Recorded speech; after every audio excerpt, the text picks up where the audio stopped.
Today,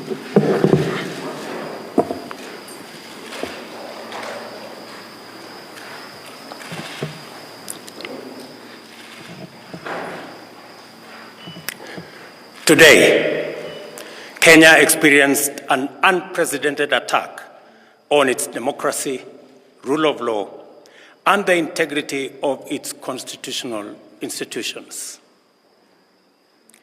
An otherwise legitimate expression of the fundamental rights and freedoms of assembly, demonstration, picketing, and petitioning of public authorities by a section of law-abiding citizens of the Republic of Kenya was infiltrated and hijacked by a group of organized criminals. Most regrettably, today's attack on Kenya's constitutional order has resulted in the loss of lives, also destruction of property and desecration of institutions and emblems of our sovereignty. Today's events mark a critical turning point on how we respond to grave threats to our national security. I assure the nation that the government has mobilized all resources at the nation's disposal to ensure that a situation of this nature will not recur again at whatever cost. I thank our security officers who were on duty today for applying themselves to the best of their abilities in the defense of Kenya and its people. Accordingly, I have directed all the organs of our national security to deploy measures to thwart any attempt by dangerous criminals to undermine the security and stability of our country. As the people of Kenya go to bed tonight, I give you my assurance that your security, that of your families and property, remains my utmost priority.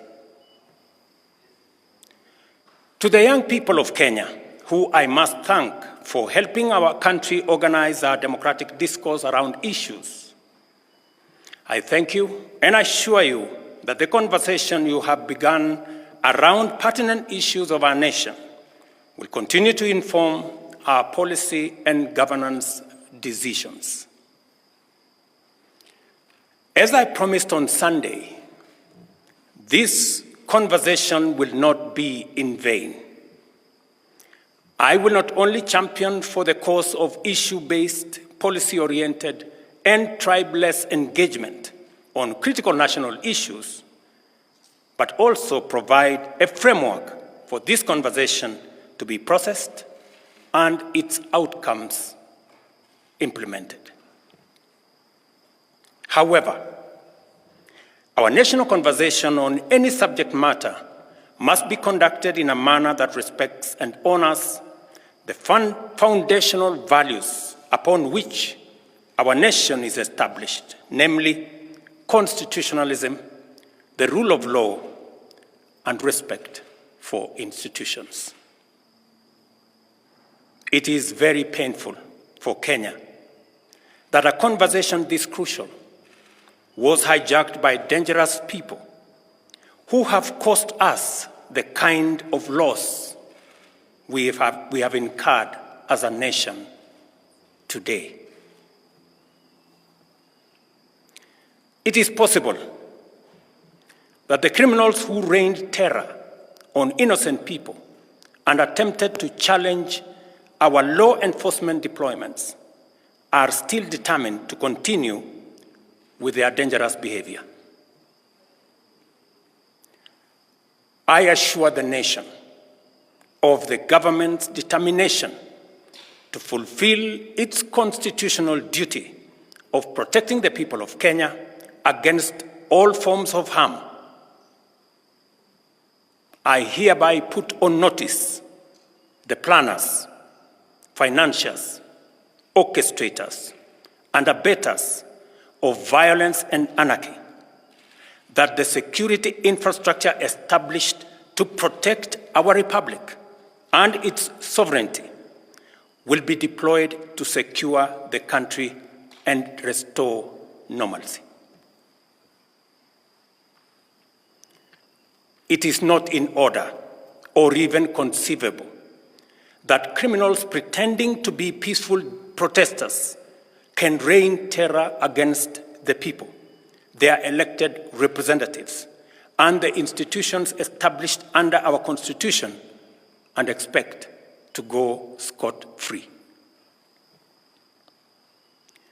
We must isolate crime from democratic expression and separate criminals from people exercising the freedom of expression and divergent opinion. I shall continue to lead a government that is fully committed to maintaining the integrity of our state, promoting the unity of our nation, and enhancing the peace and security of all citizens and their livelihoods. I am bound under sacred constitutional mandate to respect, uphold, and defend the Constitution of Kenya, which declares that all sovereign power belongs to the people, and that this power shall be exercised only in accordance with the Constitution.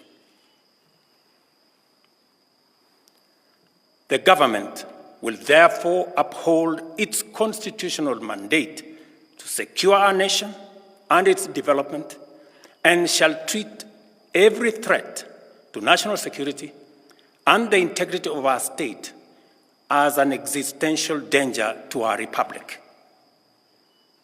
Accordingly, I assure Kenyans that we shall provide a full, effective, and expeditious response to today's treasonous events.